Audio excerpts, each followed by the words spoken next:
ஜெபம் செய்வோம். எங்கள் அன்பின் பரலோக பிதாவே, கர்த்தராகிய இயேசு கிறிஸ்துவின் மூலம் மண்டலே வருகிறோம்.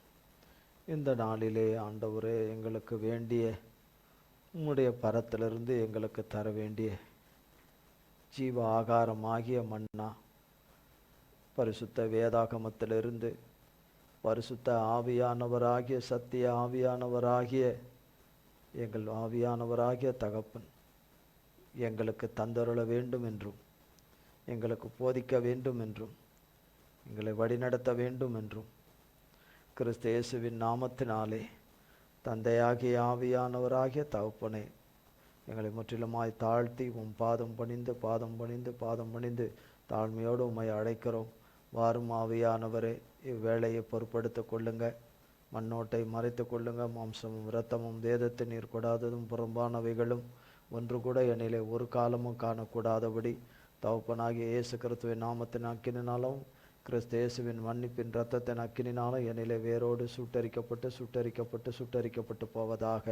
உம்முடைய நாமமும் இரத்தமும் வார்த்தையும் உம்முடைய மன்னிப்பும் கிருபையும் இரக்கமும் உம்முடைய தெய்வீக பிரசன்னமும் உம்முடைய வெளிச்சமும் நித்திய ஜீவனும் உம்முடைய ஒளியும் உம்முடைய அக்கினியும் உம்முடைய சாரமும் சத்துவமும் உம்முடைய அபிஷேகமும் கிருபா வரங்களும் ஆண்டவரே, உம்முடைய எண்ணெயாகிய அபிஷேகமும் உடைய அபிஷேக தைலத்தினாலும் விசேஷித்த விதமாய் அழைத்த அழைப்புக்கும் தெரிந்து கொள்ளுதலுக்கும் முன் குறித்தலுக்குரிய விசேஷித்த அதிகாரத்தினாலும் வெளிச்சத்தினாலும் வரங்களினாலும் கிருபையினாலும் வல்லமையினாலும் உம்முடைய பலத்தினாலும் சத்துவத்தினாலும் உம்முடைய சாயலாலும் உம்முடைய பேரன்பினாலும் நிரப்புவீராக. என்னையும் ஆராதனையிலே பங்கு பெறுகிற யாவரையும் லைவில் இணைந்திருக்கிற உம்முடைய பிள்ளைகள் யாவரையும் நிரப்புவீராக. நிரப்பி எங்களை ஆண்டு கொள்ளும், எங்களை முடிவில்லாமல் ஆளுகை செய்யும். எங்கள் பிதா குமாரன் பரிசுத்த ஆவியானவராய் மூவராய் ஒன்றாய் இருக்கிற எங்கள் இயேசு மகாராஜாவுடைய நாமம் மட்டுமே மகிமைப்படுவதாக. இயேசு கிறிஸ்துவின் மூலம் செபிக்கிறோம் பிதாவே, ஆமீன், ஆமீன்.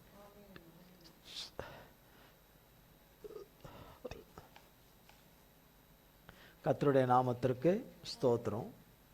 நீரே இதை செய்தீர் என்ற வார்த்தையில் கர்த்தர் நம்மோடு கூட பேசிக்கிட்டு வர்றார்.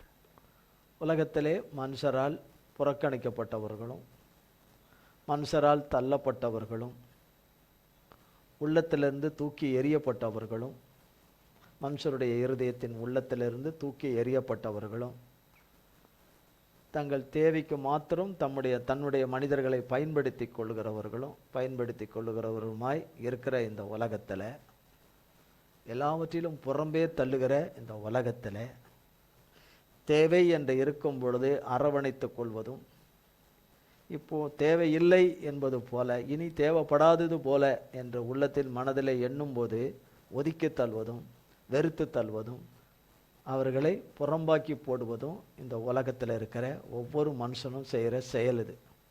கர்த்தரோ அப்படி இல்லாத தேவனாய், இல்லாத தகப்பனாக, இரட்சகராக, ஆவியானவராக இருக்கிறார். இந்த உலகத்தில் பலவீனமானவைகளும் ஞானம் இல்லாததும் உலகத்தாரல் பைத்தியம் போல காணப்படுகிறதும் திறமையற்றவர்களைப் போல, தாளந்து இல்லாதவர்களைப் போல, புத்திசாலிகளைப் போல காணப்படாதவர்களைத்தான் சாதாரணமாக மனுஷர் எண்ணுகிறது. மற்ற மனுஷரை சாதாரணமாக அற்பமாய் எண்ணப்படுகிற மனிதர்களை கொண்டு தான் கர்த்தர் உலகத்தில் அசாதாரணமான காரியங்களை, அபரிவிதமான காரியங்களை அசாதாரணமாக அவர்களை கொண்டு கர்த்தர் செய்து முடிக்கிற தேவனாய் இருக்கிறார். பெரிய காரியங்களை எல்லாம் செய்கிறது அவர்களை கொண்டுதான் பெரிய காரியங்களை இந்த உலகத்தில் செய்கிறவராய் இருக்கிறார். அந்த மகா பெரிய தேவன் அந்த பெரிய காரியங்களை செய்கிறவராக இருக்கிறார். யாரை கொண்டு செய்கிறாரோ அவங்க அந்த பெரிய காரியங்களை செய்வதற்கான எந்த ஒரு இதுவும் அவங்க கிட்ட கிடையாது. ஆனால் அதை செய்யக்கூடியவர் அவங்களோடு இருந்து செய்யக்கூடியவர். உலகத்தில் இருக்கிறவனிலும் நம்மில் இருக்கிறவர் பெரியவர். அண்ட சராசரங்கள் அகிலத்தையும் படைத்து ஆண்டு அரசாட்சி செய்கிற இந்த மகா பெரிய மகா தேவனாகிய ஒருவரும் சேரக்கூடாத ஒளியிலே வெளிச்சத்திலே வாசம் பண்ணுகிற அந்த சர்வ வல்லமை உள்ள தேவன், சாவாமை உடைய அந்த தேவன் இயேசு மகாராஜா தான். நம்முடைய தகப்பனாகிய இயேசு மகாராஜா யார் வாழ்விலே அவர் சித்தம் கொண்டு அவர்கள் வாழ்க்கைக்குள்ள வராரோ, எடுத்து அவர்களுக்காக அவருடைய நாம மகிமைக்காக அவர் ராஜ்யத்துக்காக உருவாக்கி அவர் எடுத்து பயன்படுத்துகிற அவரால் தான் அவங்க பெரிய காரியங்களை செய்ய முடியும். பெரியவர் இல்லாமல் பெரிய காரியங்களானாலும் சின்ன காரியமானாலும் எந்த காரியம்னாலும் செய்ய முடியாது. எந்த காரியம்னாலும் என்ன பண்ண முடியாது? செய்ய முடியாது. ஒன்றுமே செய்யாத தேவனாய் போல இப்போ வரைக்கும் காணப்பட்டுக்கிட்டே தான் காணப்படுறாரு. ஒன்றுமே இப்போ இப்படி இருந்து ஒரு குச்சி தூக்கி எடுத்து வைக்கிற அளவுக்கு கூட ஒன்றுமே செய்யாத தேவனா காணப்படுறாரு. ஆனால் எப்பேற்பட்ட காரியத்தை இங்கேருந்து எடுத்து அந்த பக்கம் தூக்கி வைக்கிற காரியத்தை செய்ய வேண்டிய நேரத்தில் செய்வார். அவருக்கு அவர் பிள்ளைங்களை வச்சு இந்த பூமியில் அவர் செய்யணும்னு இந்த உலகத்தில் எத்தனை பேரை வச்சிருக்கிறாரோ அத்தனை பேரை கொண்டும் அவர் செய்வார். ஆனால் செய்கிறத பார்த்தா, நடத்துறத பார்த்தா, நடத்தி கொண்டு போகிறத பார்த்தா, இருப்போமோ இருக்க மாட்டோமோ, நிற்போமோ நிற்க மாட்டோமோ, எந்த நேரம் என்ன சம்பவிக்கும் என்ன ஏதுன்னு அப்படி ஒரு சூழ்நிலை. பிழைப்போம் என்கிற நம்பிக்கையே அற்றுப்போகிற சூழ்நிலை. இனி நிலைத்திருப்போமா என்பது சந்தேகம்தான் சந்தேகம் இல்லை, அவ்வளோதான் என்ற சூழ்நிலை. ஆனால் எல்லாமே அவர் கையில் தான் இருக்குது. முடியறதும் முடியாததும் ஆகிறதும் ஆகாததும் சகலத்தையும் செய்து முடிக்கிற அவர் கையில் தான் இருக்குது.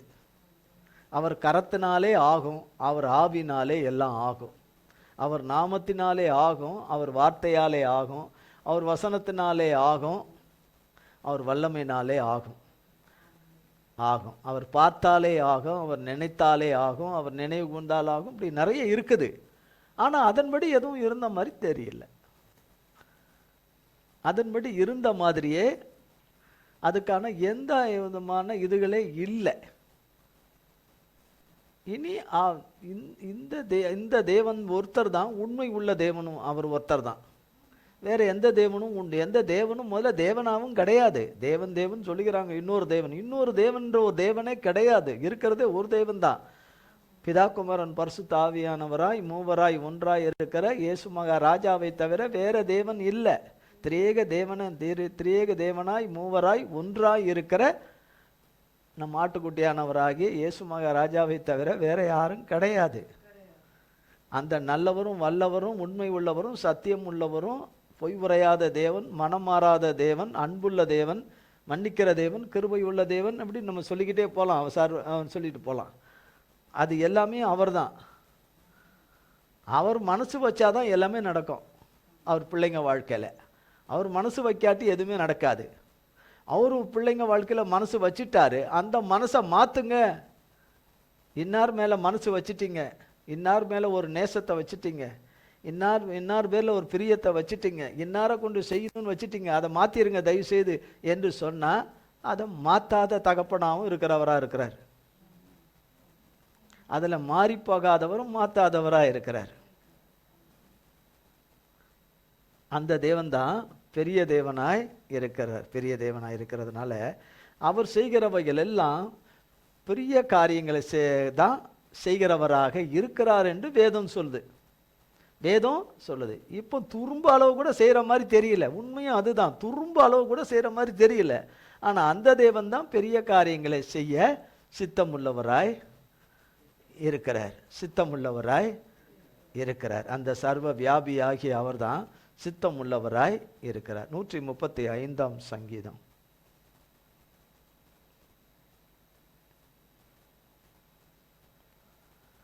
5ஆம் வசனம்.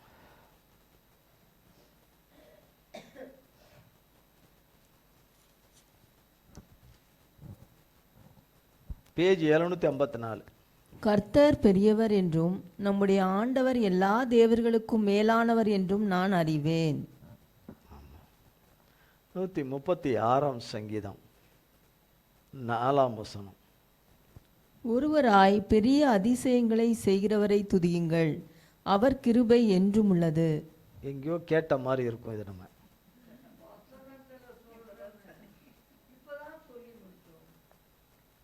அப்போ கர்த்தர் பெரியவர், அவர் ஒருவராய் ஒருவராய் பெரிய அதிசயங்களை செய்கிறவர், பெரிய அதிசயங்களை செய்கிறவர். வேதம் சொல்லுது நமக்கு, வேதம் நமக்கு அதை சங்கீதக்காரனாகிய தாவீது ராஜா கர்த்தருடைய ஆவினாலே எழுதி வச்சிருக்கிறார். அவருக்கு கர்த்தர் செய்திருக்கிறார். அதனால அவர் சொல்லியிருக்கிறார். யோபு 5ஆம் அதிகாரம்.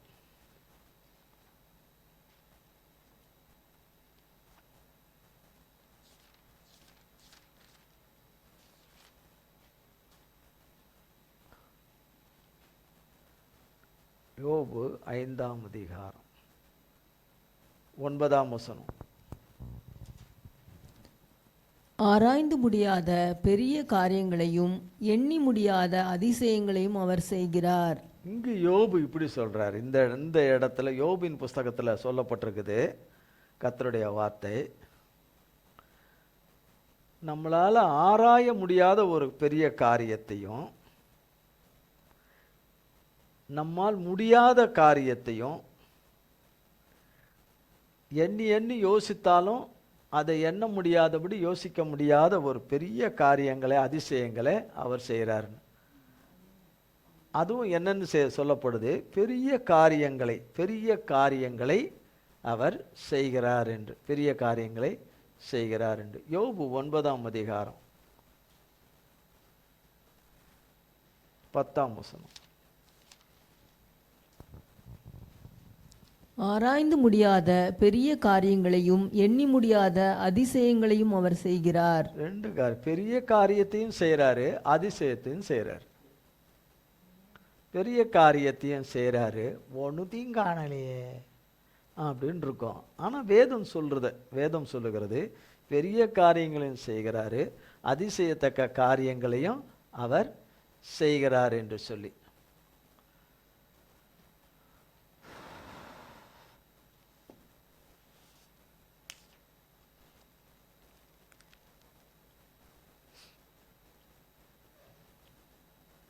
உபாகமத்தின் புஸ்தகம்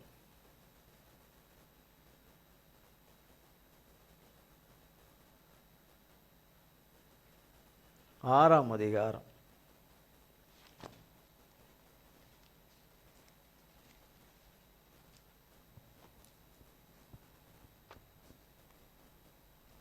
10-13.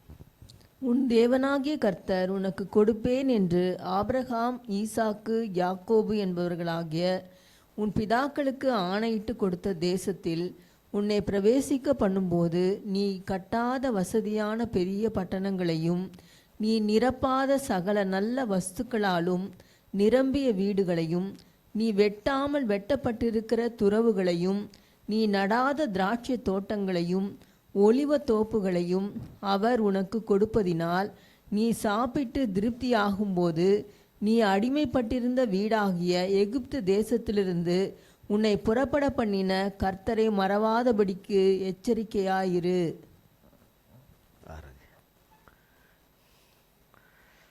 வேதம் சொல்லுகிறது இந்த இடத்துல 10ஆம் வசனத்துல, நீ கட்டாத வசதியான பெரிய பட்டணங்களையும், எல்லாம் பெரிய தேவன் பெரிய பெரிய காரியத்தையும் பெரிய பெரிய ஆசீர்வாதத்தையும் நன்மையையும் காரியங்களையும் அதிசயங்களையும் செய்கிறவராகவும் கொடுக்கிறவராகவும் இருக்கிறார்.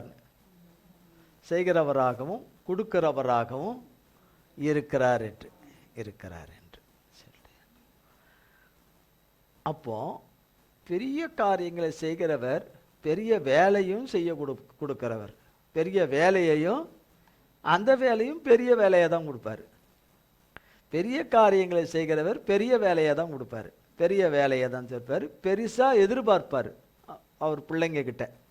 ஏன்னா பெரிதாக செய்கிறதுனால பெருசாக எதிர்பார்ப்பார் அவர் பிள்ளைங்க கிட்ட இருந்து. காசு பணம் இல்லை, அவர் பிள்ளைங்களுக்கு அவர் சொன்ன வார்த்தையின்படி செய்கிறத எதிர்பார்ப்பார். பெரிய அளவில் எதிர்பார்ப்பார். அத்தனை 1 சாமுவேல் 26ஆம் அதிகாரம்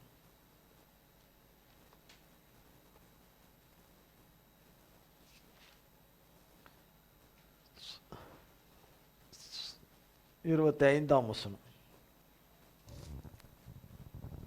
அப்பொழுது சவுல் கரெக்ட் தான். தாவீதை நோக்கி, என் குமாரனாகிய தாவீதே, நீ ஆசீர்வதிக்கப்பட்டவன், நீ பெரிய காரியங்களை செய்வாய், மேன்மேலும் பலப்படுவாய் என்றான். அப்படியே தாவீது தன் வழியே போனான், சவுலும் தன் ஸ்தானத்திற்கு திரும்பினான். ஒரு நிமிஷம் கூட, ஒரு நொடி பொழுது கூட தாவீது உயிரோட இருக்கக்கூடாது. அவன் உயிரோடு இருக்கும் பரியந்தமும் ஒரு நொடி ஒரு நிமிஷமும் எனக்கு நிம்மதியே கிடையாது என்று அநேக வருஷங்களாய் வேட்டையாடிக்கிட்டு இருந்த சவுல் தான் சொன்ன வார்த்தை தான் இந்த வார்த்தை. சவுல் தெரியும் இல்லையா, பழைய ஏற்பாட்டின் காலத்தில் சவுல் தாவீதை வேட்டையாட, ஒரு பக்கம் மாமனார், ஒரு பக்கம் ராஜா, அவன் ஒரு பக்கம் மாமனார், அவனுடைய மகளை தானே தாவீதுக்கு கொடுத்துருக்கிறான், தாவீதுடைய மருமகனை, இந்த சவுளுடைய மருமகனை, சவுளுடைய மருமகன் தான் தாவீது, மருமகன் தான். மருமகனை கொல்றதுக்கு தான் இவ்வளோ அவன் வேட்டையாடி அவன் ராஜாவாகிடுவான்ட்டு கர்த்தர் அவனுக்கு வாக்கு பண்ணியிருக்கிறாரு. அவன் செய்கிற காரியங்களிலே கர்த்தர் அவன் கூட இருக்கிறாரு. அவன் போகிற காரியங்கள் செய்கிற காரியத்தில் எல்லாம் புத்திமானாக இருக்கிறான். அதனால் அவன் போகிற இடங்கள்லாம் அவனுக்கு கடவுள் வெற்றியை கொடுக்குறாரு, ஆண்டவர் வெற்றியை கொடுக்குறாரு.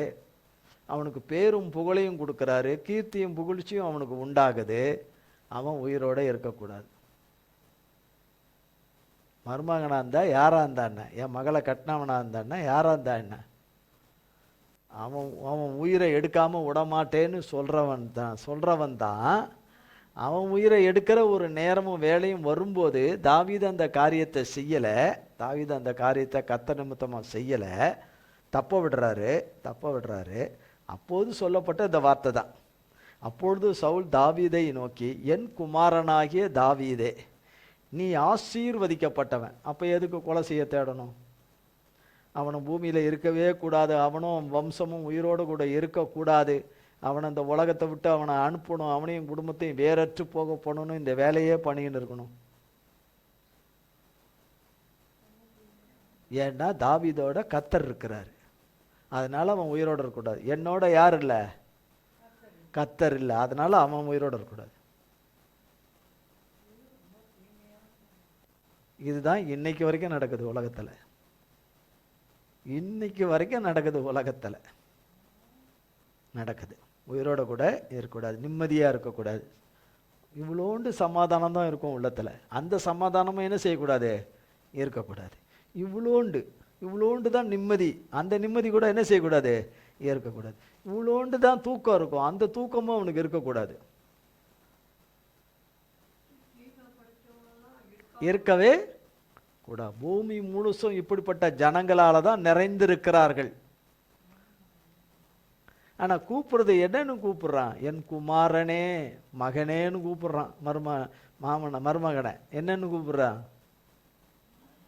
மகனேன்னு கூப்பிடுறான். அப்பனா இவர் யாரு அவருக்கு தாவீதுக்கு? அப்படின்னா அப்பா மாதிரி. இவர் என்னன்னு கூப்பிடுறாரு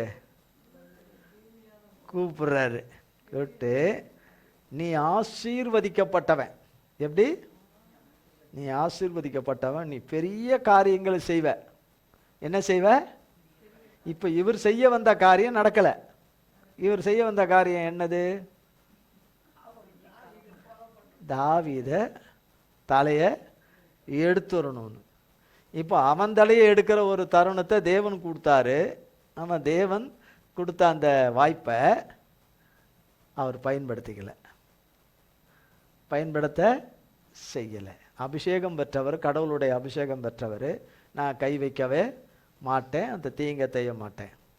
அவரை வேற யாராவது யுத்தத்தில் போய் அவர் மடிஞ்சார்னா அதை இருந்துட்டோம். தேவனே அவரை கொண்டு போட்டார்னா அதை நடந்துக்கிட்டோம். நான் என் கையால் அந்த வேலையை நான் செய்யவே மாட்டேன். நான் அந்த தீமையை பொல்லாப்ப ஒரு நாளும் என்ன செய்ய மாட்டேன்? செய்யவே மாட்டேன். அப்போ கூட இருக்கிறவங்களுக்கு கோபத்தின் மேலே கோபம் வருது. எத்தனை வருஷமா விரட்டுறான், எத்தனை வருஷமா துரத்துறான், எத்தனை வருஷமா நிம்மதி இல்லாமல் பண்ணுறான், எத்தனை வருஷம் காசு பணம் கிடைக்கக்கூடாதபடி செய்கிறான், எத்தனை விதத்தில் பகையை உண்டாக்குறான், விரோதத்தை உண்டாக்குறான். என்னென்ன பொல்லாப்பு செய்கிறான், ஒன்றா ரெண்டா அத்தனையும் செய்கிறான். அவனும் அவனோட சேர்ந்தவங்க அவ்வளோ பேரும். நீ உயிரோடு இருக்கக்கூடாது, நீ உயிரோடு இருக்கக்கூடாது, நீயும் உன் சந்ததிகளும் உயிரோடு இருக்கக்கூடாது, உயிரோடு இருக்கக்கூடாது, இதையே செய்கிறான். அப்படிப்பட்டவனுக்கு போய் நீ சொல்றிய ராஜாவே செய்ய மாட்டேன்னு கேட்டால் கடவுள் பேரை சொல்லிடுற. அவர் எனக்கு இந்த வாய்ப்பை எனக்கு கொடுத்தாலும் கூட நான் செய்ய மாட்டேன். ஏன்னா தேவன் இதை சோதிக்கிறார், செய்கிறானா இல்லையான்னு. நான் செய்ய மாட்டேன், நான் செய்ய மாட்டேன், அந்த வேலையை நான் செய்ய மாட்டேன். அவரா போய் நாட்டுக்கு நாடு யுத்தம் போய் அதில் யுத்தத்தில் மடிஞ்சிட்டாருன்னா அது என்ன, அது அப்படி போச்சுன்னா அவர் என் கையால் நான் செய்ய மாட்டேன், ஒரு நாளும் செய்ய மாட்டேன். என்னுடையவங்களும் யாரும் அதை செய்ய அனுமதிக்க மாட்டேன். அவராக இயற்கையாக மறித்து போகணும், அல்லது கடவுள் அவரை எடுத்துக்கணும், இல்லை யுத்தத்தில் மடித்து போகணும். மற்ற விதத்தில் ஏதாவது ஒன்றில் போயிடணும். மற்றபடி நான் ஒரு நாளும் அந்த தீங்கு என்ன செய்ய மாட்டேன். அது சரிதான் சொல்கிறாரு, நீ பெரிய காரியங்களை செய்வாய், மென்மேலும் பலப்படுவாய் என்றான். சொல்கிறான் என்னென்ன, அவன் வாயிலேருந்து சத்ரு, அவன் ஒரு சத்ரு அவன். ஆனால் அவன் வாயிலேருந்து என்ன வார்த்தை வருது, பெரிய காரியங்களை செய்வாய், நீ ஆசீர்வதிக்கப்பட்டவன், பெரிய காரியங்களை செய்வாய். ஒருவேளை கத்தர் அதில் எழுதப்படலை, ஒருவேளை கத்தர் அவன் வாயில் அந்த நல்ல வார்த்தையை சொல்ல போட்டிருப்பாரோ என்னவோ, நீ ஆசீர்வதிக்கப்பட்டவன், பெரிய காரியங்களை செய்வாயின்னு உன் வாயிலே சொல்லு அப்படின்னு அவனுக்குள்ளேயே போட்டாரா என்னவோ சொல்லிட்டு. எஸ்தரின் புஸ்தகம் கடந்த வாரம் பார்த்தோம். எஸ்தரின் புஸ்தகம்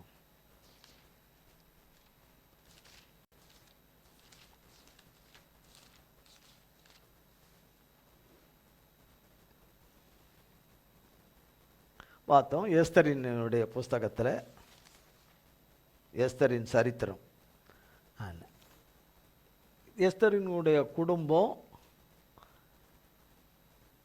சிறைப்பிடிக்கப்பட்டு, கர்த்தருடைய தேசத்திலேருந்து சிறைப்பிடிக்கப்பட்டு அந்நிய தேசத்துக்கு அவங்க அடிமைகளாக வந்துடுறாங்க. அவங்க குடும்பத்தார் எல்லாம் வந்துடுறாங்க. அதில் ஒரு முர்தேக்காய் அவருடைய பெரியப்பா மகன் வந்துடுறாரு. அவர் முர்தேக்காய் எல்லாரும் வந்துடுறாங்க. எஸ்தருடைய தகப்பன் தாய் அங்கே இறந்துட்டாங்களா இல்லை இந்த தேசத்தில் வந்து இறந்தாங்களான்னு தெரியாது. அதனால் தன்னுடைய தங்கை என்ற உறவில் இருக்கிற தன்னுடைய சித்தப்பா மகளை அவர் மகளாக எடுத்துக்கிறார். மகளாக எடுத்து வளர்த்து வர்றாரு. இதெல்லாம் நம்ம பார்த்தோம், போன வாரத்துக்கு முந்தின வாரம் பார்த்தோம். வளர்த்து வந்தார், அவங்க இருந்தாங்க. அங்கே எத்தனை சோகங்கள், எவ்வளோ வேதனைகள், இழப்புகள், சொந்த தேசத்தை விட்டு, சொந்த இடத்த விட்டு, தங்களுடைய இருப்பிடங்களை விட்டு, உறவுகளை விட்டு சிதறடிக்கப்பட்டு சிறையாக்கப்பட்டு அடிமைகளாக இங்கே வந்துட்டாங்க. இங்கே வந்து எத்தனை வருஷம் ஆச்சுன்னு தெரியல நமக்கு. அவங்க இந்த தேசத்துக்குள்ளே வந்து எவ்வளோ காலகட்டங்கள் ஆச்சுன்னு தெரியல. ஆனால் இவர் தன் மகளை பொத்தி வளர்க்குறாரு முர்தேக்காய், எஸ்தர் ராஜாத்தியை. ஏனென்று சொன்னால் உலக பேரழகியாகவும் இருக்கிறாங்க. அவங்க அவ்வளோ அழகாக உள்ளவங்களும் இருக்கிறாங்க, உள்ளத்திலையும் அழகு உள்ளவங்களாக இருக்கிறாங்க. கத்தர் எதிர்பார்க்குறாங்க உத்தம குணம் உள்ள அதுதான் உண்மையான அழகு, கத்தருக்கு கீழ்ப்படுகிற அழகு, கத்தருடைய வார்த்தையின்படி செய்கிற அழகு. அப்புறம் மற்றபடி அவங்கள உருவாக்கிக்கிற விதத்துலேயும் அவங்க ரொம்ப அழகுள்ள பிள்ளையாக வச்சுருக்காங்க சொல்லி இவர் எல்லா விதத்துலையும் யோசித்து அவளுக்கு எந்த ஆபத்தும் வந்துடக்கூடாது, எந்த தீமையும் வந்துடக்கூடாது, யார் கண்ணும் பற்றக்கூடாது, அவளை நல்லபடியாக ஒரு இடத்துல கட்டி கொடுக்கணும், அப்படி தான் நினைப்பாங்க. ஆனால் இருக்கிறதோ இன்னொரு தேசத்தில், அவங்க சுய தேசத்தில் கிடையாது, இருந்தாலும் காலகாலத்தில் அவளுக்குன்னு ஒரு திருமணத்தை ஏற்படுத்தி வைக்கணும். ஆனால் கர்த்தரோ இவங்க சாதாரணமானவங்க, அதுலேயும் அந்நிய தேசத்திலேருந்து இந்த தேசத்துக்கு அடிமைகளாக கொண்டு வந்து பட்டிருக்கிறவங்க, சாதாரண பிரஜைகள், மிகவும் சாதாரணமானவர்கள்.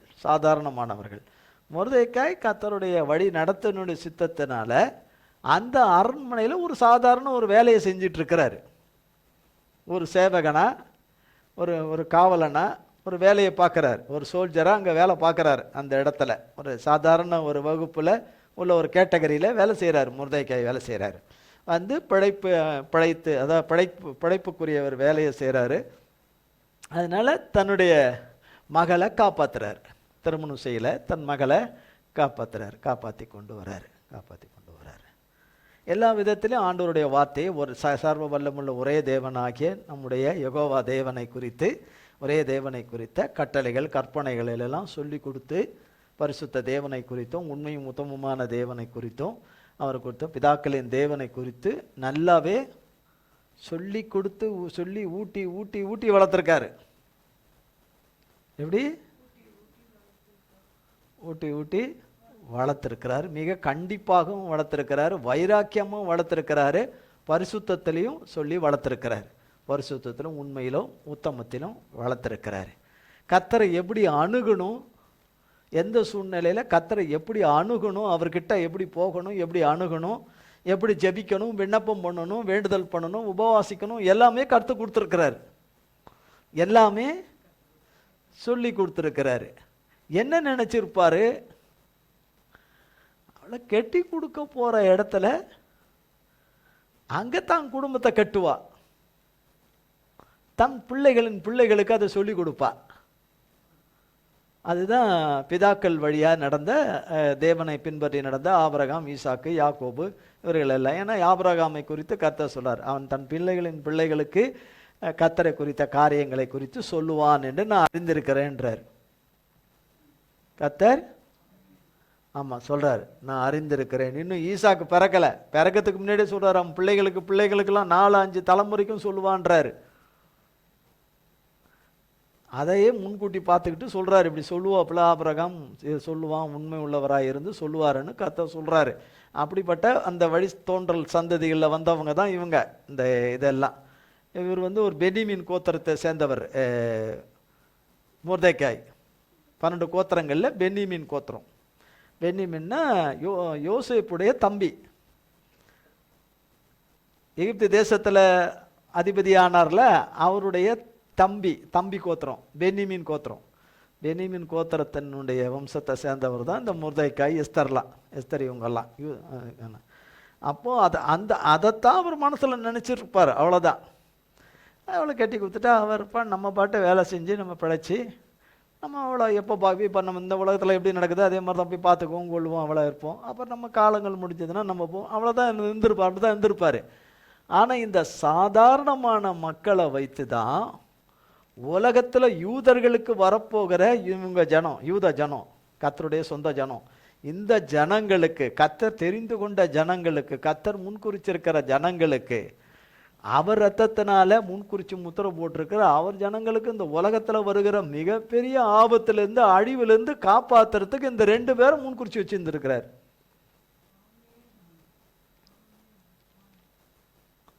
யாரு? அமிலேக்கனாகிய அந்த சாத்தான், அந்த ஆமான் என்பவன் அந்த அரண்மனையில் இருக்கிறான். அந்த ராட்சத்தை வித்து அந்த அரண்மனையில் இருக்குது. கர்த்தருடைய ஞானத்துக்கும் கண்களுக்கும் தெரியாதது எதுவும் இல்லை. இதால யாரோ செய்ய வேண்டிய ஒரு காரியத்தை கர்த்தர் வார்த்தைக்கு கீழ்ப்படியாமல் செய்யாமல் விட்டதனுடைய வித்து இங்கே வந்திருக்கு. இந்த இடத்துல, அந்த தேசத்தில் அது தப்பி அந்த தேசத்தில் போய் பதுங்கி அது அந்த வித்து ஒரு பெரிய மரமாகி இருக்குது. அந்த அரண்மனையில் ஆமான் என்கிற ஒரு மரமாக அது அங்கே இருக்குது. அது நடமாடிக்கிட்டு இருக்குது. அதுக்குள்ள சாத்தான் வச்சிருக்கிற விதை ஒன்று போட்டு வச்சிருக்கிறான், யூத ஜனங்களை உலகத்தில் அழிச்சிடணும்னு கம்ப்ளீட்டா. இன்றளவும் பேசப்படுது, இன்றைக்கு நடந்தது, இன்றைக்கு வரைக்கும் பேசப்படுது, அழிக்கணுங்கிறது. யார? யூத ஜனங்களை அழிக்கணும் என்கிற பேச்சு அங்கங்க காதுகளில் எட்டாதான் செய்து. அப்போ கர்த்தருடைய ஜனங்களினுடைய காதுகளுக்கும் அதன் அதிபதிகளுக்கும் எட்டாமல் இருக்குமா? எட்டன்ல எல்லாத்துக்கும் மேல அதிபதிகளுக்கெல்லாம் அதிபதி யாரு? கர்த்தர். பெரியவர். அவர் பார்த்துக்கிட்டு தானே இருக்கிறாரு. உலகத்துல கர்த்தர் வரும் பரியந்தமும், இறுதி வருகை வரும் பரியந்தமும் இந்த காரியங்கள் எல்லாம் இப்படித்தான் போய்கொண்டுதான் இருக்கும். ஆனா கர்த்தர் தம்முடைய ஜனத்தை அழிவுக்கு ஒப்பு கொடுக்க மாட்டார், அழிந்து போக ஒப்பு கொடுக்க மாட்டார். சத்ருவின் எண்ணம் ஈடற ஒரு நாளும் ஒப்பு கொடுக்க மாட்டாருன்னு வேதம் சொல்லுது. அதனால அது அன்னைக்கு நடந்ததுன்னு இல்லை, இன்னைக்கு நடந்துருக்குது. இதுக்கு பிறகும் சரி, இன்னும் சரி, கர்த்தர் வருகை, இறுதி வருகை வரும் பரியந்தமும் இந்த அமலேக்கியனவர்களுடைய இதுகள் இருக்கத்தான் செய்யும்.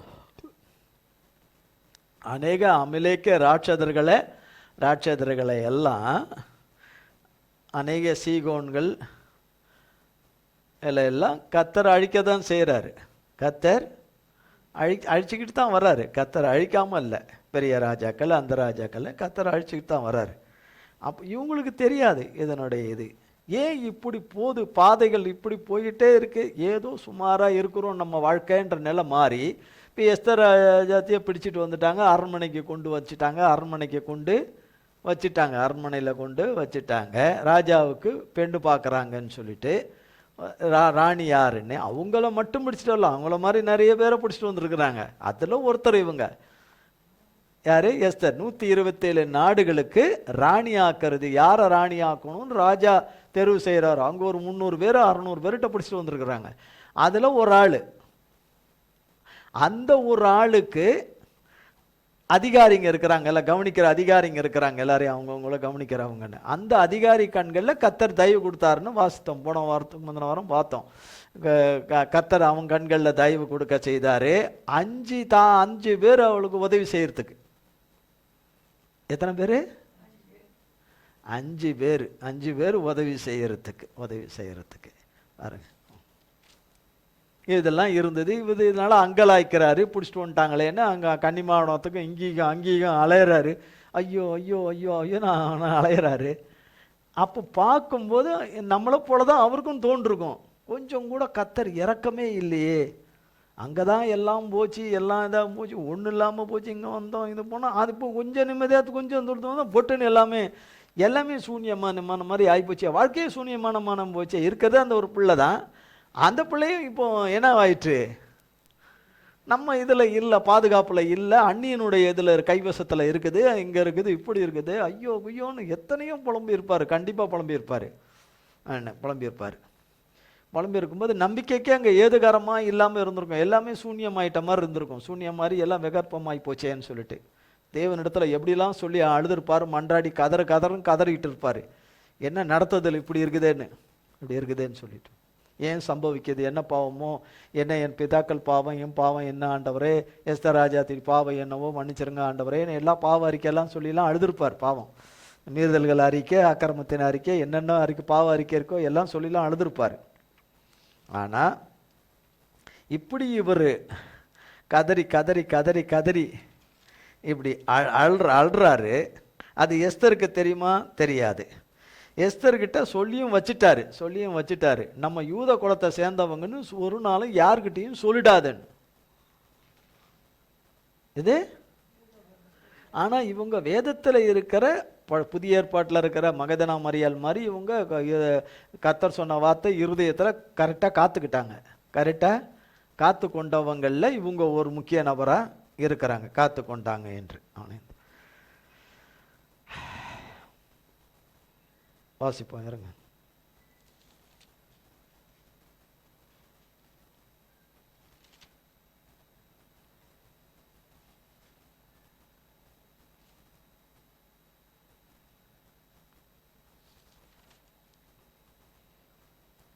இரண்டாம் அதிகாரம் 9ஆம் வசனத்திலிருந்து. அந்த பெண் அவன் பார்வைக்கு நன்றாயிருந்ததினால் அவளுக்கு அவன் கண்களிலே தயை கிடைத்தது. ஆகையால் அவருடைய சுத்திகரிப்புக்கு வேண்டியவைகளையும் அவளுக்கு தேவையான மற்றவைகளையும் அவளுக்கு கொடுக்கவும் ராஜ அரண்மனையில் இருக்கிற 7 தாதிமார்களை அவளுக்கு நியமிக்கவும் ஜாக்கிரதைப்பட்டு கன்னிமாடத்தில் சிறந்த ஒரு இடத்திலே அவளையும் அவள் தாதிமார்களையும் வைத்தான். 7 தாதிமார்கள். எஸ்தரோவென்றால் தன் குலத்தையும் தன் பூர்வோத்தரத்தையும் அறிவிக்காதிருந்தால் மொர்தெக்காய் அதை தெரிவிக்க வேண்டாம் என்று அவளுக்கு கற்பித்திருந்தான். எஸ்தருடைய சுக செய்தியையும் அவளுக்கு நடக்கும் காரியத்தையும் அறிய மொர்தெக்காய் நாடோறும் கன்னிமாடத்து முற்றத்துக்கு முன்பாக உலாவுவான். ஒவ்வொரு பெண்ணும் 6 மாதம் வெள்ளை போல தைலத்தினாலும் 6 மாதம் சுகந்த வர்க்கங்களினாலும் ஸ்திரீகளுக்குரிய மற்ற சுத்திகரிப்புகளினாலும் ஜோடிக்கப்படுகிற நாட்கள் நிறைவேறி, இவ்விதமாய் ஸ்திரீகளின் முறைமைப்படி 12 மாதமாக செய்யப்பட்டு தீர்த்த பின்பு ராஜாவாகிய ஆகாஸ்வேருவினிடத்தில் பிரவேசிக்க அவளவளுடைய முறை வருகிற போது, இப்படி ஜோடிக்கப்பட்ட பெண் ராஜாவினிடத்தில் பிரவேசிப்பாள். கன்னிமாடத்தில் இருந்து தன்னோடே கூட ராஜ அரண்மனைக்கு போக அவள் தனக்கு வேண்டுமென்று கேட்பவைகளை எல்லாம் அவளுக்கு கொடுக்கப்படும். சாயங்காலத்திலே அவள் உள்ளே பிரவேசித்து காலமே அபிமான ஸ்திரீகளை காவல் பண்ணுகிற ராஜாவின் பிரதானியாகிய சாஸ்காசுடைய விசாரிப்புக்குள்ளிருக்கிற ஸ்திரீகளின் 2ஆம் மாடத்துக்கு திரும்பி வருவாள்.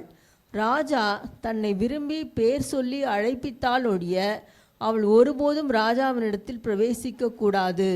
மொர்தேகாய் தனக்கு குமாரத்தியாய் ஏற்றுக்கொண்டவளும் அவன் சிறிய தகப்பனாகிய அபியாயேலின் குமாரத்தியுமான எஸ்தர் ராஜாவினிடத்தில் பிரவேசிக்கிறதற்கு முறை வந்தபோது, அவள் ஸ்திரீகளை காவல் பண்ணுகிற ராஜாவின் பிரதானியாகிய ஏகாய் நியமித்த காரியமே அல்லாமல் வேறொன்றும் கேட்கவில்லை. எஸ்தருக்கு தன்னை காண்கிற எல்லார் கண்களிலும் தயை கிடைத்தது. அப்படியே எஸ்தர் ராஜாவாகிய ஆகாஸ்வேரு அரசாளுகிற 7ஆம் வருஷம் தேபேத் மாதமாகிய 10ஆம் மாதத்திலே ராஜாவினிடத்தில் அரண்மனைக்கு அழைத்து கொண்டு போகப்பட்டாள். ராஜா சகல ஸ்திரீகளை பார்க்கிலும் எஸ்தர் மேல் அன்பு வைத்தான். சகல கன்னிகளை பார்க்கிலும் அவளுக்கு அவன் சமூகத்தில் அதிக தயையும் பட்சமும் கிடைத்தது. ஆகையால் அவன் ராஜ கிரீடத்தை அவள் சிரசின் மேல் வைத்து அவளை வஸ்தியின் ஸ்தானத்திலே பட்டத்து ஸ்திரீயாக்கினான். பாருங்க, இப்போ ஒரு வருஷமா இது இந்த மொர்தெகாய் முற்றத்தில் அங்கேயும் இங்கேயும் சுற்றின்னு இருக்கிறாரு. ஒரு வருஷமா என்ன ஆச்சு, என்ன இப்போ இப்படியே இருக்குதே அப்படி இப்படின்னு. இப்போ செய்தி அவருக்கு செய்தி வருது, 127 நாடுகளுக்கும் அவளை ராணி ஆக்கிட்டாங்கன்னு. ராஜா ராணி ஆக்கிட்டார். இப்போ அதை கேட்கும்போது அவருக்கு எப்படி இருந்திருக்கும்? நம்ம மாப்பிள்ளை பார்க்கணுன்னு வச்சுருந்தோம், ஒரு காலம் ஒரு இடமா பார்த்து நம்ம தகுதிக்கு பார்த்து ஒரு மாப்பிள்ளை பார்க்கணும்னு வச்சுருந்தோம். கர்த்தர் எங்கே மாப்பிள்ளை பார்த்து வச்சிருக்கிறாரு?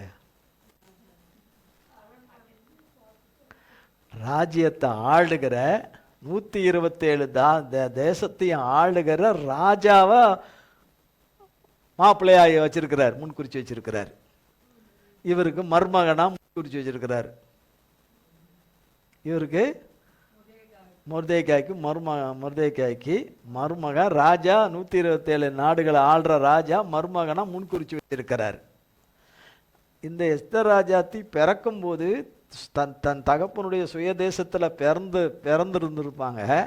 அவங்க என்ன நினச்சிருப்பாங்க, இந்த பிள்ளைய நம்ம வளர்த்து அவளை அந்த சுயதேசத்தில் அவளை கட்டி கொடுப்போம் அப்படின்னு அவங்க நினச்சிருந்துருப்பாங்க. அவங்களே இல்லை, அந்த தேசத்துலையும் இல்லை. ஆனால் பிறந்த அந்த குழந்தைக்கு மாப்பிள்ளை இன்னொரு தேசத்தில் எல்லா தேசத்தையும் ஆளுகிறவன் தான் அவளுக்கு மாப்பிள்ளைன்னு முன்குறிச்சு வச்சுருந்துருக்கிறார் கர்த்தர். இது யாராவது சொன்னால் நம்புவாங்களா? நடக்கிறதுக்கு முன்னாடி யாராவது நம்புவாங்களா? சொல்கிறவனை அடி அடி நடிப்பாங்க, சொல்கிறேன்னு அடி நடிப்பாங்க. அவங்களுக்கே தெரியாது. அவளும் அதை விரும்பின ஆளும் கிடையாது, அதை தேவன்கிட்ட கேட்ட ஆளும் கிடையாது.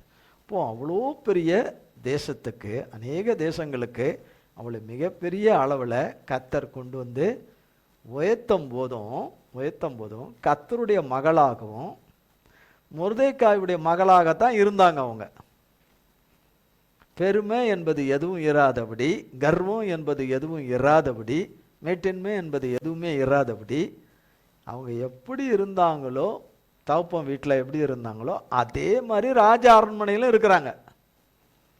யாரு அவங்க? அடுத்தது கர்த்தருடைய வார்த்தையை பிரசங்கம் பண்ணிக்கிட்டும் இருந்திருக்கிறாங்க. கர்த்தருடைய வார்த்தையையும் பிரசங்கம் பண்ணிக்கிட்டு இருந்திருக்கிறாங்க. கர்த்தரை குறித்தும் கர்த்தரை அறியாதவர்களுக்கு கர்த்தரை குறித்து சொல்லி கர்த்தருடைய பிள்ளையாக அவங்கள மாற்றியும் இருக்கிறாங்க. மாத்தியும் இருக்கிறாங்க. வாசிங்க அப்படியே 17-18 ராஜா தன்னுடைய எல்லா பிரபுக்களுக்கும் ஊழியக்காரருக்கும் எஸ்தர் நிமித்தம் ஒரு பெரிய விருந்து செய்து நாடுகளுக்கு சலகரணை உண்டாக்கி ராஜஸ்திதிக்கு தக்க வெகுமானங்களை கொடுத்தான். இரண்டாந்தரம் கன்னிகைகள் சேர்க்கப்படும் போது மொர்தேக்காய் ராஜாவின் அரண்மனை வாசலில் உட்கார்ந்திருந்தான். எஸ்தர் மொர்தேக்காய் தனக்கு கற்பித்திருந்தபடி தன் பூர்வோத்தரத்தையும் தன் குலத்தையும் தெரிவிக்காதிருந்தாள். எஸ்தர் மொர்தேக்காய் இடத்தில் வளரும்போது அவன் சொற்கேட்டு நடந்தது போல இப்பொழுதும் அவன் சொற்கேட்டு நடந்து வந்தாள்.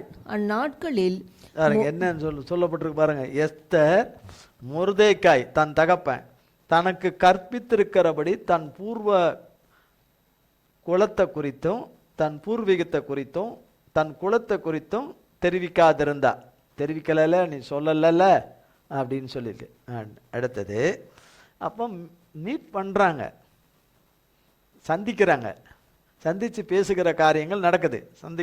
நடக்கிற காரியங்கள் எஸ்தர் மொர்தேக்காய் இடத்திலே வளரும் போது, தன் தகப்பனிடத்தில் வளரும் போது அவன் சொற்கேட்டு நடந்தது போல 127 நாடுகளுக்கும் ராணியான பிறகும் இப்போதும் அவன் சொல்படிதான் நடந்து வந்தாலாம். இது எங்க நடக்குமா? இன்னும் விளையாட்டா? 127 நாடுகளுக்கு ராணின்னா என்ன?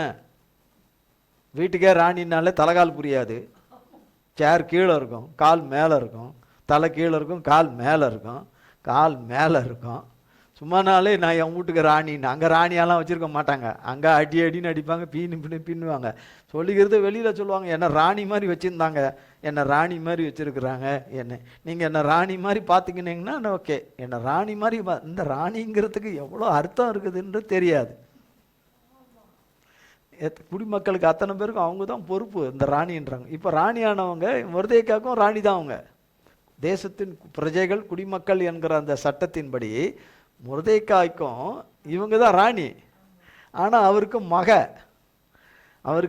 மக அவன் சொற்படி தான் கேட்டு அப்போ ஒரு இன்ஸ்ட்ரக்ஷன் கொடுத்துக்கிட்டு வந்திருக்கிற சூழ்நிலை இப்படி போயிட்டு இருக்குது. காரியங்கள் இப்படியாக போயிட்டு இருக்கு. ஆனால் திடுக்குன்னு இப்போ இன்னொரு விதத்தில் மாறப்போகுது என்பது இப்படி ஆயிடுச்சுன்னு ஒரு பக்கம். இன்னொரு பக்கம் இன்னொரு விதமாக மாறப்போது தன் பூர்வ ஜனங்கணம் எல்லாம் அழிவதற்கான திட்டம் தீட்டப்படுதுன்றது தெரியாது. எஸ்தருக்கும் தெரியாது, இவருக்கும் தெரியாது. 3ஆம் அதிகாரம் பாருங்க, 1ஆம் வசனத்திலிருந்து. இந்த நடபடிகளுக்கு பின்பு ராஜாவாகிய ஆகாஸ்வேரு அம்மெதாத்தாவின் குமாரனாகிய ஆமான் என்னும் ஆகாகியனை மேன்மைப்படுத்தி தன்னிடத்தில் இருக்கிற சகல பிரபுக்களுக்கும் மேலாக அவனுடைய ஆசனத்தை உயர்த்தி வைத்தான். ஆகையால் ராஜாவின் அரண்மனை வாசலில் இருக்கிற ராஜாவின் ஊழியக்காரர் எல்லாரும் ஆமானை வணங்கி நமஸ்கரித்து வந்தார்கள். அவனுக்கு இப்படி செய்ய வேண்டும் என்று ராஜா கட்டளையிட்டிருந்தான். ஆனாலும் மொர்தேக்காய் அவனை வணங்கவும் இல்லை, நமஸ்கரிக்கவும் இல்லை. அப்பொழுது ராஜாவின் அரண்மனை வாசலில் இருக்கிற ராஜாவின் ஊழியக்காரர் மொர்தேக்காயை பார்த்து, நீ ராஜாவின் கட்டளையை மீறுகிறது என்ன என்று கேட்டார்கள். இப்படி அவர்கள் நாளுக்கு நாள் அவனுடனே சொல்லியும் அவன் தங்களுக்கு செவி கொடாத போது தான் யூதன் என்று அவன் அவர்களுக்கு அறிவித்திருந்தபடியால் மொர்தேக்காயின் சொற்கள் நிலை நிற்குமோ என்று பார்க்கிறதற்கு அதை ஆமானுக்கு அறிவித்தார்கள். ஆமான் மொர்தேக்காய் தன்னை வணங்கி நமஸ்கரியாததை கண்டபோது மூர்க்கம் நிறைந்தவனானான். ஆனாலும் மொர்தேக்காயின் மேல் மாத்திரம் கை போடுவது அவனுக்கு அற்ப காரியமாக கண்டது. மொர்தேக்காயின் ஜனங்கள் இன்னார் என்று ஆமானுக்கு அறிவிக்கப்பட்டிருந்தபடியால் ஆகாஸ்வேருவின் ராஜ்யம் எங்கும் இருக்கிற மொர்தேக்காயின் ஜனமாகிய யூதரை எல்லாம் சங்கரிக்க அவன் வகை தேடினான். ராஜாவாகிய ஆகாஸ்வேருவின் 12ஆம் வருஷம் நிசான் மாதமாகிய 1ஆம் மாதத்திலே ஆமானுக்கு முன்பாக பூர் எனப்பட்ட சீட்டு ஒவ்வொரு நாளையும் ஒவ்வொரு மாதத்தையும் குறித்து போடப்பட்டு ஆதார் மாதமான 12ஆம் மாதத்தின் மேல் விழுந்தது.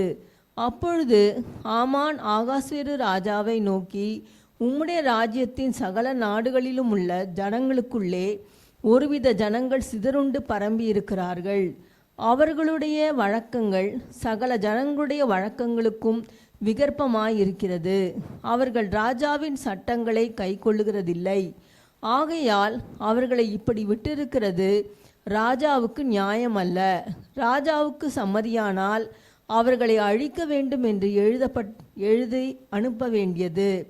அப்பொழுது நான் ராஜாவின் கஜானாவிலே கொண்டு வந்து செலுத்த 10,000 தாலந்து வெள்ளியை எண்ணி காரியக்காரர் கையில் கொடுப்பேன் என்றான்.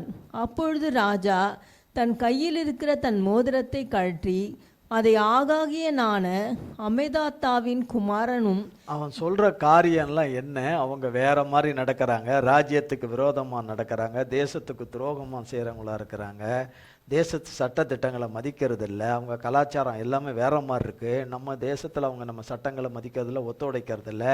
இப்படி இந்த ஒரு ஒரு ஒரு விதமான வித்தியாசமான ஒரு ஜனம் இருக்குது. அவங்கள விட்டு வச்சா நல்லதில்லை, அவங்கள அழிக்கணும். அது உங்களுக்கு சம்மதினா நீங்கள் இது பண்ணலாம்.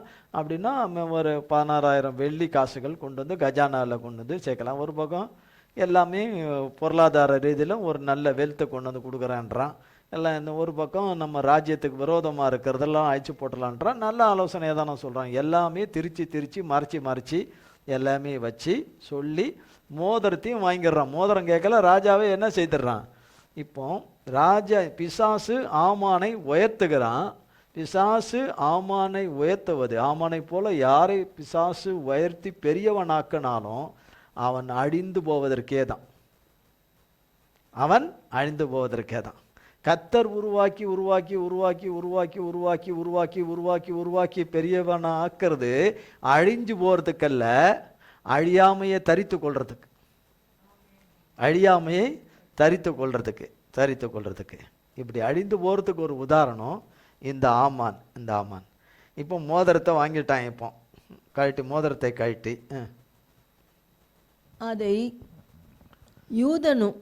அதை ஆகாகியனான அமதாத்தாவின் குமாரனும் யூதரின் சத்ருவுமாகிய ஆமானிடத்தில் கொடுத்து, ஆமானை நோக்கி, அந்த வெள்ளியை நீ வைத்துக்கொள், அந்த ஜனத்துக்கு உன் இஷ்டப்படி செய்யலாம் என்றான்.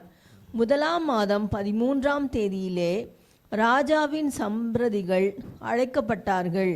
ஆமான் கற்பித்தபடியெல்லாம் ராஜாவின் தேசாதிபதிகளுக்கும் ஒவ்வொரு நாட்டின் மேல் வைக்கப்பட்டிருந்த துரைகளுக்கும் ஒவ்வொரு ஜனத்தின் பிரபுக்களுக்கும் அந்தந்த நாட்டில் வழங்கும் அட்சரத்திலும் அந்தந்த ஜாதியார் பேசும் பாஷையிலும் எழுதப்பட்டது. ராஜாவாகிய ஆகாஸ்வேருவின் பேரால் அது எழுதப்பட்டு ராஜாவின் மோதிரத்தினால் முத்திரை போடப்பட்டது.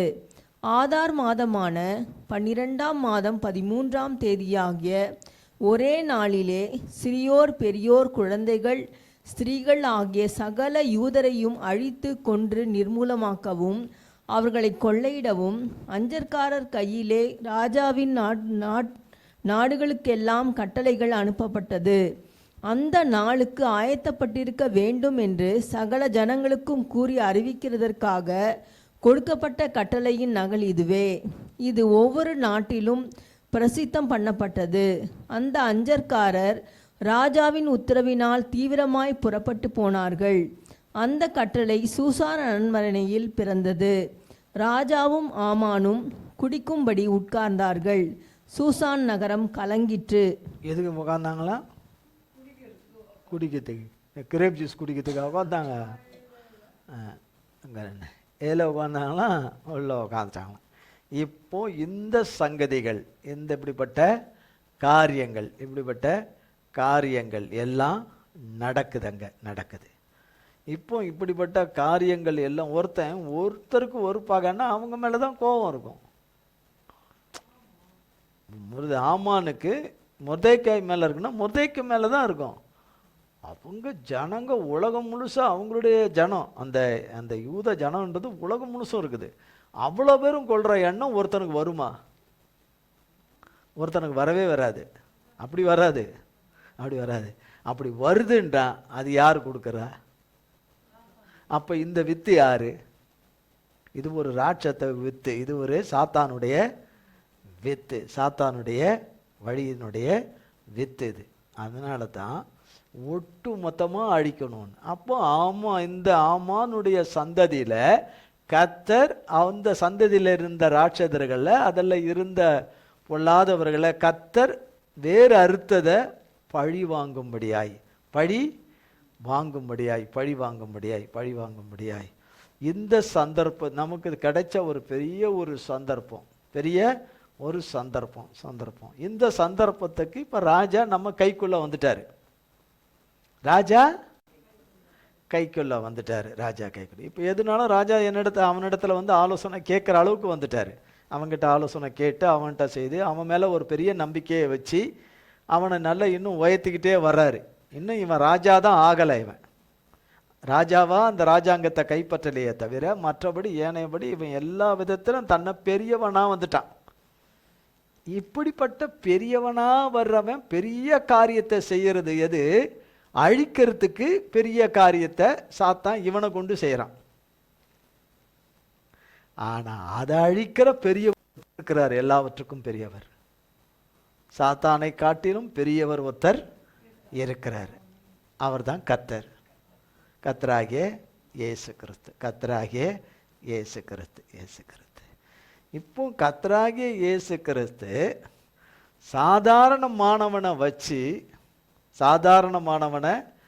வச்சு கர்த்தர் எப்படி சாத்தானுடைய சூழ்ச்சிகளையும் வஞ்சகத்தையும் அவனுடைய பொல்லாப்பையும் கர்த்தர் எப்படி அதை அழிச்சு எப்படி அதை அழிக்கிறாரு, அதை அழிக்கிறதுக்கு அவர் கையாளுற முறைமை என்ன, வழி என்ன, அவர் கொடுக்குற ஆலோசனைகள் என்ன ஆலோசனைகள், அந்த ஆலோசனையின்படி எப்படி எஸ்தரும் மொர்தெக்காயும் இணைந்து எப்படி அதை செயல்படுத்தினாங்க. கர்த்தர் அவங்களோடு கூட இருந்து எப்படி இப்படிப்பட்ட ஒரு மோசமான கொடூரமான காரியத்தை கர்த்தர் நேர்ந்திராதபடி அதை எப்படி அதை அழிச்சாருன்னு கர்த்தர் கிருபையில நம்ம அடுத்த வாரம் கர்த்தர் கிருபையில நம்ம பார்ப்போம். கர்த்தர் இந்த வார்த்தைகளை நம்ம எல்லாருக்கும் பல கோடி மடங்காய் ஆசீர்வதிப்பாராக. ஆமேன், ஆமேன். ஜெபிப்போம். எங்கள் அன்பின் பரலோக பிதாவே, கர்த்தராகிய இயேசு கிறிஸ்துவின் மூலம் உம்மண்டலே வருகிறோம். தந்தையாகிய தேவனே, இந்த நாளிலும் வேளிலும் உடைய மிகுந்த கிருபையின் தயவினாலே இந்த நாளின் ஆராதனை எங்கள் யாவருக்கும் நடத்தி கொடுத்த கிருபைக்காய் ஸ்தோத்திரம். தொடக்கம் முதல் இறுதி வரை நீங்காத உடைய பிரசன்னத்துக்காக ஸ்தோத்திரம். கர்த்தர் நல்லவர், சர்வ வல்லவர், வார்த்தையில் உண்மை உள்ளவர், மகா பெரிய காரியங்களை செய்தார் என்று ஆண்டவரே ஒவ்வொருவரும் உமது நாமத்தை ஆண்டவரை சொல்லி துதிக்க கிருபை செய்வீராக. உடைய பிள்ளைகளுடைய எல்லா தேவைகள் எல்லாவற்றையும் சம்பூர்ணமாய் சந்திக்கிற அற்புதமான வழி வாசல்களை திறந்து அதிசயத்தக்க காரியங்களை செய்து விடாய்த்த ஆத்துமாக்களை சம்பூர்ணமடையும்படி செய்து கர்த்தாவே உம்முடைய பிள்ளைகளுக்கு ஆண்டவரை எல்லாவற்றிலும் மீட்டு விடுத்து மிகுந்த இளைப்பாதலையும் சமாதானத்தையும் சந்தோஷத்தையும் ஆண்டவரே நிறைவையும் ஆண்டவரே ஜெயத்தையும் கட்டளையிடுவீராக. ஒருவரையும் மறந்துடாதபடி, ஒருவரையும் கைவிட்டுறாதபடி, கர்த்தர் தாம் சொன்ன நல் வார்த்தைகள் ஒன்றும் ஒருவரிலும் தவறி போகாதபடி எல்லாவற்றையும் நிறைவேற்றி கொடுத்து உங்கள் நாமத்தை மகிமைப்படுத்துங்க.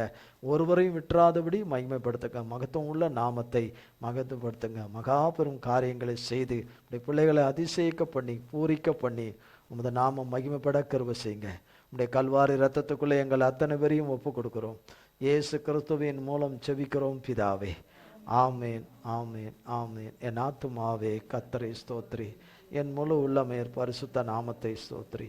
என் ஆத்துமாவே கர்த்தரை ஸ்தோத்ரி, கர்த்தர் செய்த சகல உபகாரங்களை மறவாதே. ஆமேன், ஆமேன், ஆமேன்.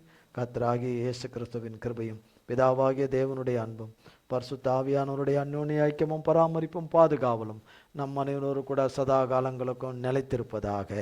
ஆமேன், ஆமேன், ஆமேன். இயேசுவின் ரத்தம் ஜெயம்.